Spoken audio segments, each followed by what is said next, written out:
Hello दोस्तों, कैसे हैं आप सब। आप सबका एक बार फिर से स्वागत है आपके अपने इस यूट्यूब चैनल ज्ञान गैलरी में। दोस्तों, आज हम लोग केमिस्ट्री से रिलेटेड कुछ इम्पोर्टेंट पॉइंट पढ़ेंगे जिसका टॉपिक है एसिड एंड बेस। तो आइए दोस्तों, हम अपना लेक्चर शुरू करते हैं।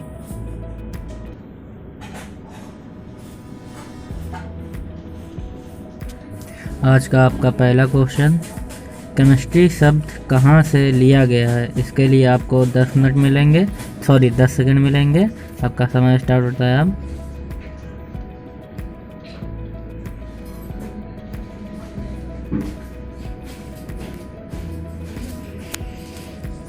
दोस्तों, इसका सही आंसर है कीमिया।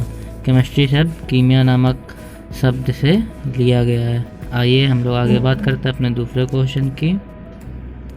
रसायन विज्ञान के पिता किसको कहते हैं।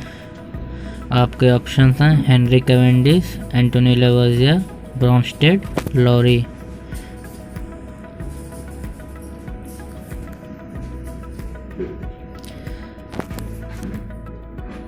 आपका सही आंसर है एंटोनी लेवोइज़ियर। एंटोनी लेवोइज़ियर को केमिस्ट्री का पिता कहते हैं। आइए दोस्तों, हम लोग अपने आगे क्वेश्चन की बात करते हैं। हाइड्रोजन की खोज किसने की। आपका ऑप्शन ए है लॉरी, बी ब्रॉन्स्टेड, सी हेनरी कैवेंडिश या डी लेविस।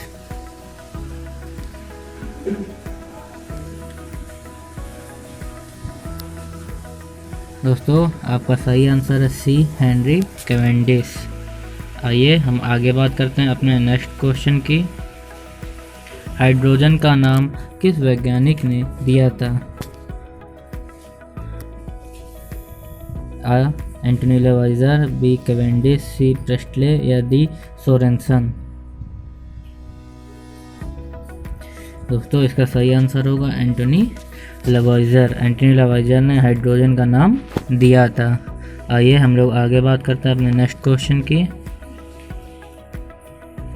ऑक्सीजन का नाम किसने दिया था। दोस्तों, अगर आपसे पूछा जाता है एग्जाम में कि ऑक्सीजन का नाम किसने दिया था, तो इसका आंसर भी वही होगा। ऑक्सीजन का नाम भी लेवोइज़ियर ने दिया था। आइए कुछ हम पॉइंट देख लेते हैं।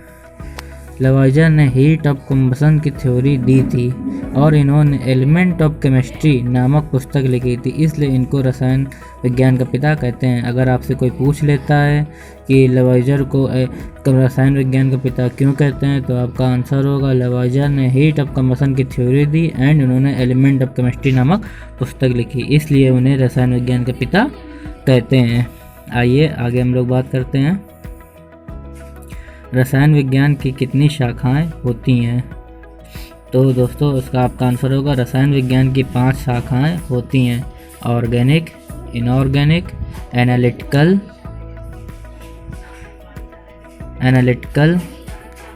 रसायन, जीव रसायन विज्ञान और भौतिक रसायन। ये दोस्तों आपकी 5 शाखाएं होती हैं किसकी, केमिस्ट्री की। आइए दोस्तों, आगे हम लोग बात करते हैं। रसायन यौगिक यानी केमिकल कंपाउंड कितने प्रकार के होते हैं। दोस्तों, आपका इसका आंसर हो जाएगा रसायन यौगिक यानी केमिकल कंपाउंड 3 प्रकार के होते हैं। पहला अम्ल, दूसरा क्षार, तीसरा लवण। आइए दोस्तों, आगे हम लोग बात करते हैं। पीएच स्केल के बारे में सबसे पहले किस वैज्ञानिक ने बताया था। दोस्तों, आपका इसका आंसर हो जाएगा पीएच स्केल के बारे में सबसे पहले सोरेनसन नामक वैज्ञानिक ने बताया था। इम्पॉर्टेंट क्वेश्चन है दोस्तों, आपसे एग्जाम में पूछा जा सकता है। आइए हम लोग आगे बात करते हैं। निम्नलिखित में से कौन प्रबल अम्ल नहीं है। आपके ऑप्शंस हैं HCl यानी हाइड्रोक्लोराइड, हाइड्रोक्लोरिक अम्ल, H2SO4, HNO3, H3PO4। दोस्तों, आपका इनमें से कौन प्रबल अम्ल नहीं है।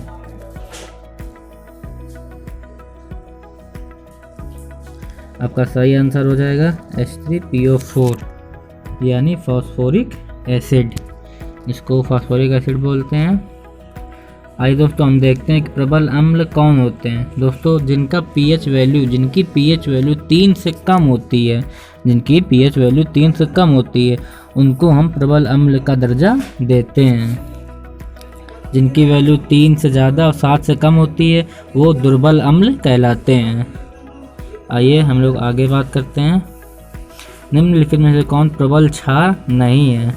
आपके ऑप्शन है potassium hydroxide, sodium hydroxide, zinc oxide या मैग्नीशियम हाइड्रोक्साइड।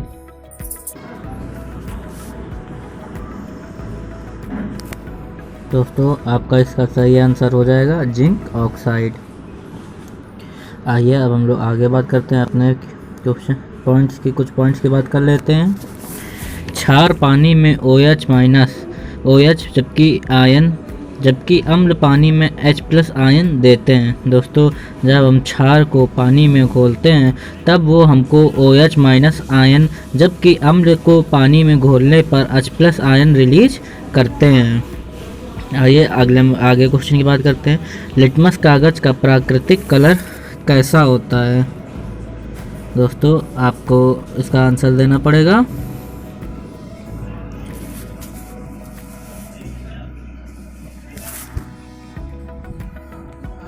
दोस्तों इसका सही आंसर है नारंगी। लिटमस कागज़ का प्राकृतिक यानी नेचुरल कलर नारंगी होता है। आइए हम लोग आगे बात करते हैं। अम्ल नीले लिटमस को कैसा कर देता है? क्वेश्चन, अम्ल नीले लिटमस को कैसा कर देता है? आपके ऑप्शन हैं ए लाल, बी पीला, सी नारंगी या डी गुलाबी।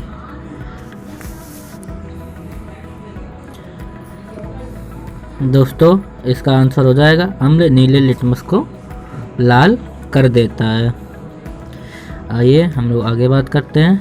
दोस्तों अगर आपसे कोई पूछता है कि सूचक हम लोग किन्हें कहते हैं, तो आपका इसका आंसर हो जाएगा सूचक उन्हें कहते हैं जो अम्ल एवं क्षार का परीक्षण करते हैं, या फिर जिनका प्रयोग हम अम्ल एवं क्षार को पहचानने के लिए करते हैं, उनको हम सूचक बोलते हैं। जैसे लिटमस, हल्दी, ये हमारे प्राकृतिक सूचक होते हैं, जबकि मिथाइलऑरेन, फिनोल्फ्थालीन ये हमारे मानव निर्मित सूचक होते हैं। दोस्तों आपको एग्जाम्पल याद करना पड़ सकता है क्योंकि ये एग्ज़ाम में आ सकते हैं। आइए आगे हम लोग बात करते हैं। अम्ल और क्षार विद्युत के अच्छे चालक होते हैं। दोस्तों क्योंकि अम्ल और क्षार पानी में H+ और OH- आयन देते हैं, इसलिए ये विद्युत के अच्छे चालक होते हैं, क्योंकि विद्युत इनके द्वारा इधर उधर प्रवाह हो जाती है, इसलिए अम्ल और क्षार विद्युत के अच्छे चालक होते हैं। दोस्तों इसका पार्ट 2 बहुत ही जल्द आ जाएगा। हम लोग आपके लिए इसका पार्ट 2 बहुत ही जल्द लाएंगे। अगर वीडियो आपको अच्छा लगा हो तो लाइक ज़रूर करें। धन्यवाद दोस्तों।